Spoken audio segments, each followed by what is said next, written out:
The documentaries, they look fine, but actually being there when you've got 10,000 emperor penguins surrounding you and those chicks and the soundscape you get from an emperor penguin colony is absolutely amazing. The high-pitched fluting of the chicks and the low trumpeting of the adults, it's such an emotive place to be.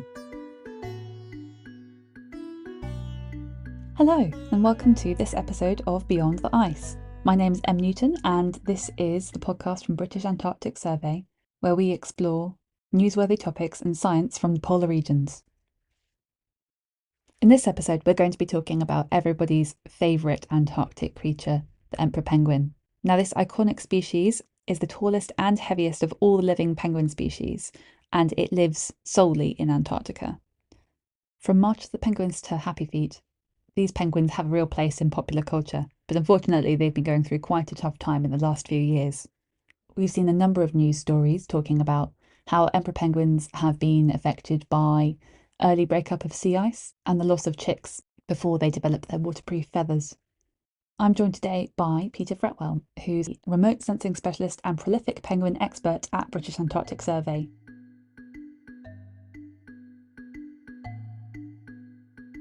Hi, welcome to the podcast. Hello.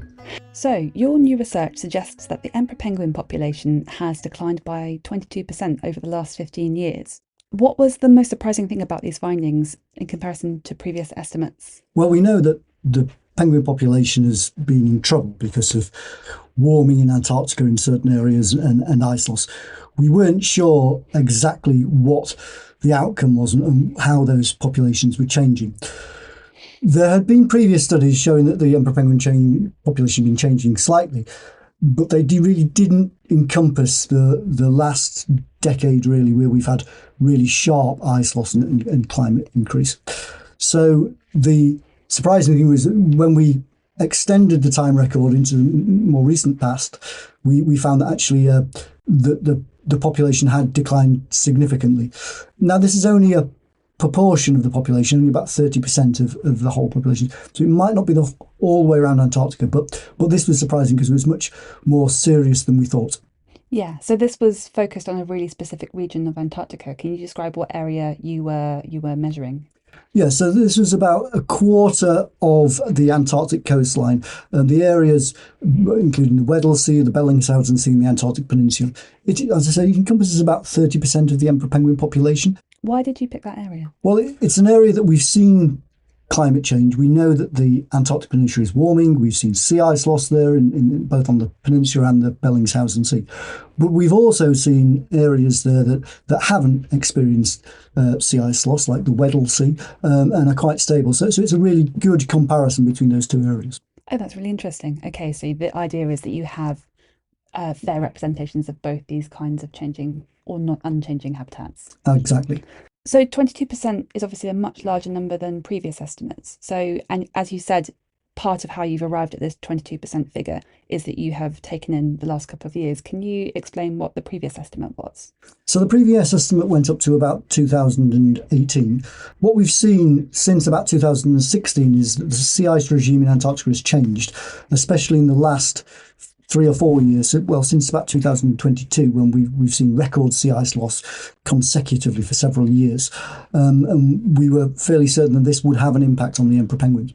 But strangely, what we also found was that the emperor penguin populations had started declining even before we got sea ice loss. So it's not just the sea ice which is driving population change, it's probably other environmental factors too. Okay, let's dive into that then. So why, in short, is sea ice so important to emperor penguins? Because obviously their decline has been strongly linked to the loss of sea ice. Absolutely. Emperor penguins, they live on the sea ice. They breed on the sea ice.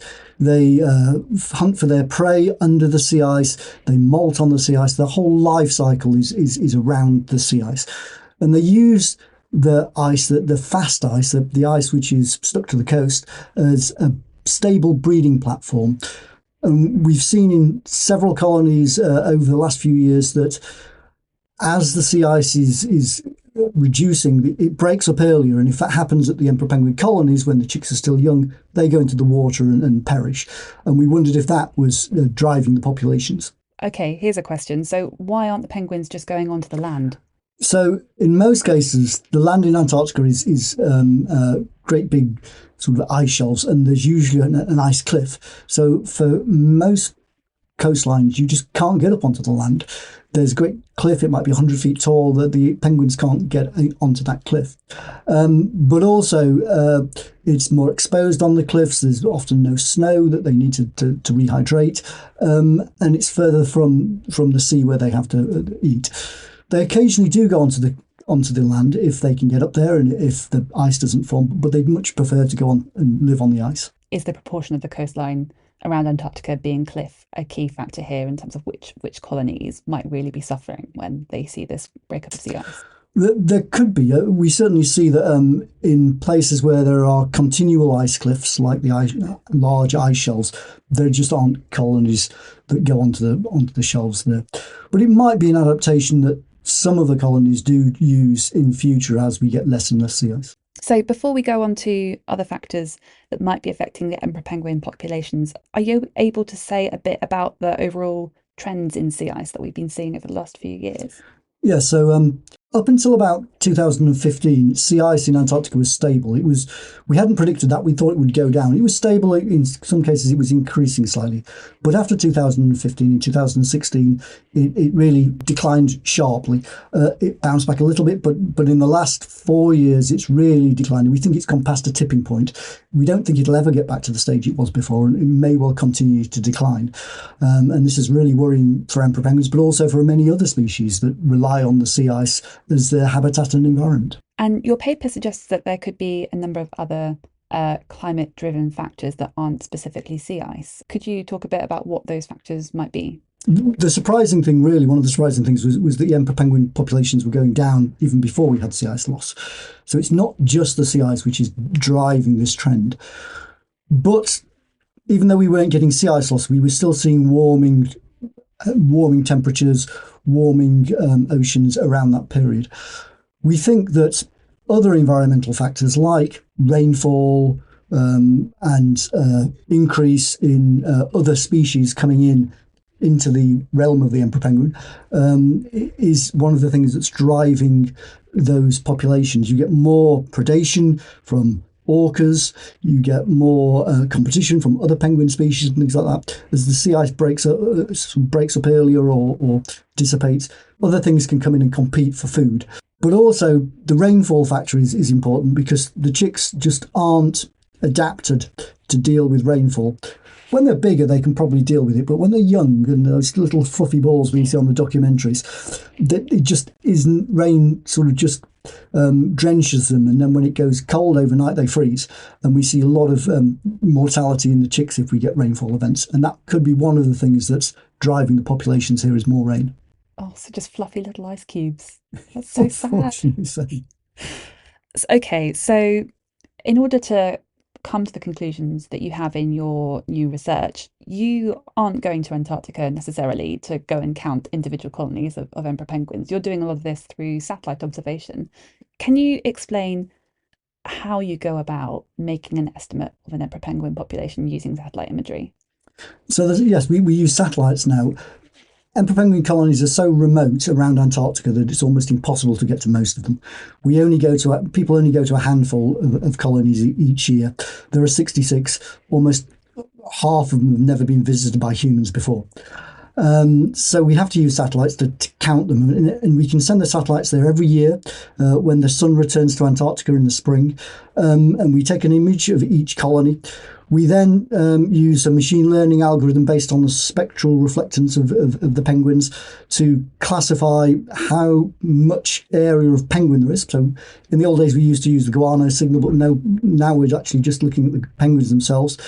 And then we can work out a density estimate. We've got some ground truthing, and we can say, actually, it's about a metre per penguin that we see. So we count up the area of penguins, and then we can work an estimate out from that. And we do that each year over these 15 years for all the colonies we look at and get a population trend. That's so interesting that you're using machine learning now rather than counting by more manual methodology. Are you still spotting the penguin colonies in the first place via their guano stains? Yes.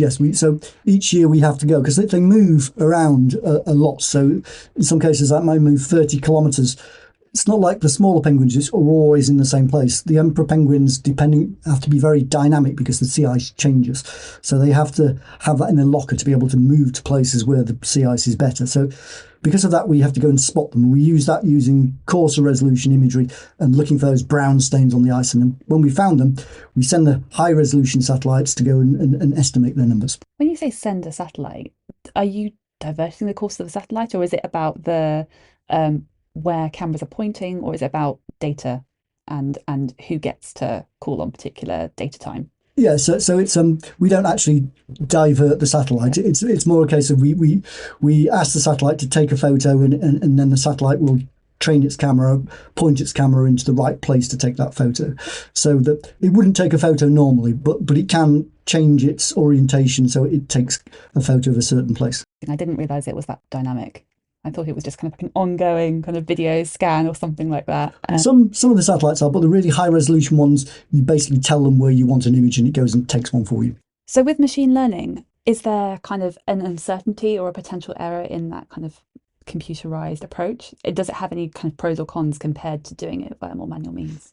Yes, but actually the largest uncertainty in the analysis we've done is just how many penguins are there at the time.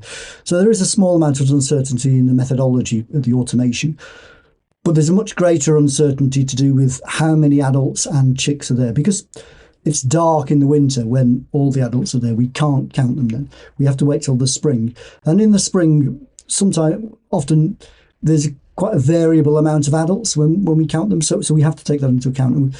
But because we've got about 240 different analyses here, we can say with some confidence that the statistical trend is correct. If you had one colony, you're never quite sure because there is a bit of variance in the methodology. But if you do it again and again and again, all of these colonies for multiple years, then it gives you confidence that the trend you're seeing is actually robust. Okay, so you've done a lot of this research by satellite, but you have been to Antarctica a number of times. So presumably you have seen emperor penguins in real life up close. What's that like? Oh, it's great. The documentaries, they look fine, but actually being there when you've got 10,000 emperor penguins surrounding you and those chicks and the soundscape you get from an emperor penguin colony is absolutely amazing. The high-pitched fluting of the chicks and the low trumpeting of the adults, it's such an emotive place to be. So, yeah, I've been to the emperor penguin colonies 3 times doing research, putting tags on emperor penguins. So it's a really real privilege to go out there and work on them. So this piece of research is based on a really specific segment of Antarctica. Do you have plans to work out if it holds for the whole of Antarctica? Yes, that's definitely the next step. We are going to acquire imagery of the rest of the coastline and see if this worrying trend is actually happening there as well around all Antarctica. So what does this tell us about the kind of long-term prognosis for emperor penguins? Because there was an existing estimate that they would be facing extinction around or slightly after 2100. Does that still stand? So there have been models about what will happen to the emperor penguin population over the coming decades up to the end of the century.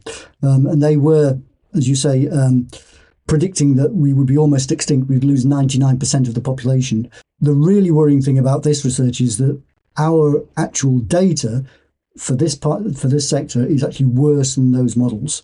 So it could be, if the rest of the continent is doing the same, then we will face sort of possible extinction before the end of this century. That's a really worrying conclusion to come to. Very worrying, particularly I think in terms of the way that we look ahead to potential climate impacts across many areas of life in many parts of the world. There's a lot of stuff that talks about the end of the century and later decades in this century. And it's interesting to see some research start to bring that estimate forward.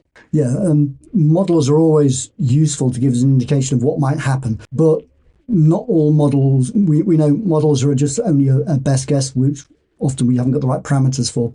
And we tend to look at these models and think that's possibly the worst case scenario, but it's not always the case. Sometimes the models are an underestimate of what is actually happening.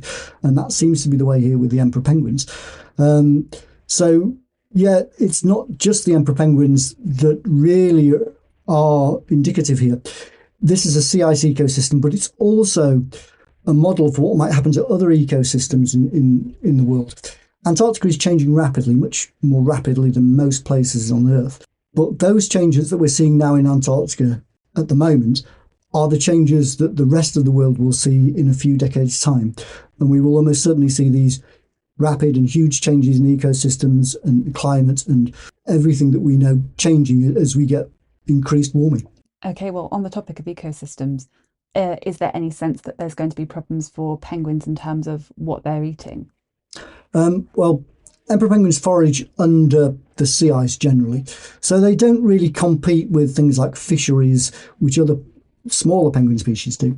But as the sea ice gets less, as the extent gets smaller, there'll be less habitat for them to forage under. So it's quite likely that is a limiting factor on the populations as well.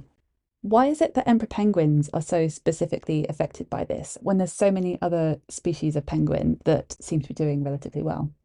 Well, there's two reasons really. Firstly, emperor penguins breed on sea ice, and sea ice is very, very sensitive to climate change. But the other thing is that virtually all of the other penguin species interact some way with humans.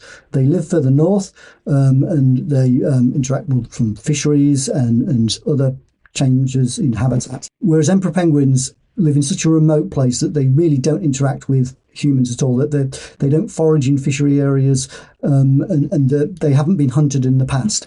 So the only driver of their population is the environment around them. And that's why there's such a good indication of what's happening with global warming. Okay, so it's not necessarily that the others aren't facing environmental or human-based pressures, it's that the emperor penguins are really at the start of this journey in terms of the overall trajectory for them. Yes, the other penguin species are definitely facing this as well. But the signal with other penguin species is sometimes a little clouded by other pressures, often with fisheries or with previous hunting or things like that. With emperor penguins, that's not the case. They've never interacted with humans before. So here we have a very clear signal of what's happening to a species that's only being affected by climate change. So one of the things we do at BAS is provide evidence to policymakers. So what are the routes available to passing on this research to policymakers and decision makers around the world? How are you involved in that? So the main route that we use is the Antarctic Treaty Meeting. Every year, the parties from each of the nations come together and discuss policy in Antarctica, and really try and work out the rules, but also get the message out about how Antarctica is changing. And we put papers forward, and there is a paper going in this year, later this month, to the Antarctic Treaty about this research that we've been doing. So is there any conservation measure that could help emperor penguins, or is it really just a question of overall climate change and an emissions-based solution? I think you've hit the nail on the head. It has to be an emissions-based solution. There's nothing that we can do. We can't put the ice back. It's too vast a system to actually change in any meaningful way. We can't warm or we can't cool the planet down. We can't stop it raining or cool down the atmosphere for them. This is something that only a global scale change will make, really reducing carbon and methane emissions, bringing down global warming generally is the only thing that will really change the prognosis and the forward trend of emperor penguin populations and many other ecosystems, both in Antarctica and around the world. Cool. And then, well, what on earth can we, as a final question, there's not a lot of hope, is there? It's one of those, I find this with emperor penguin things especially, that it's hard to be positive. I think what you have to say is like, is that there is still time to save the emperor penguin. As there really is still time to save the emperor penguin, as long as we act soon to reduce emissions, and to turn around the cycle and the trend that we're on globally with a warming planet. That was a great answer. Okay, and finally, I hear you've got a book coming out. I have indeed, yes. Myself and my wife have written a book which is coming out in this September, the Penguin Book of Penguins, published by Penguin Random House, who've never actually published a book called the Penguin Book of Penguins before. So this is a first for them as well. And it's just a general purpose book telling some of the amazing adaptations and facts and charismatic things about penguins, but also with a serious message about how humans have interacted with them in the past and how they're doing with things like habitat loss and climate change. So a really easy to read, small book, which will be coming out later this year. I cannot imagine a better match of publisher and topic. Absolutely. Great. Thank you for coming on the podcast. Thank you. Thanks for listening to this episode of Beyond the Ice. If you enjoyed this episode, please do consider recommending it to friends and family or leaving us a review on your podcast platform of choice. We also turn this podcast into a subscription newsletter fast read available on LinkedIn. Just search Beyond the Ice LinkedIn and you'll find it. See you next time.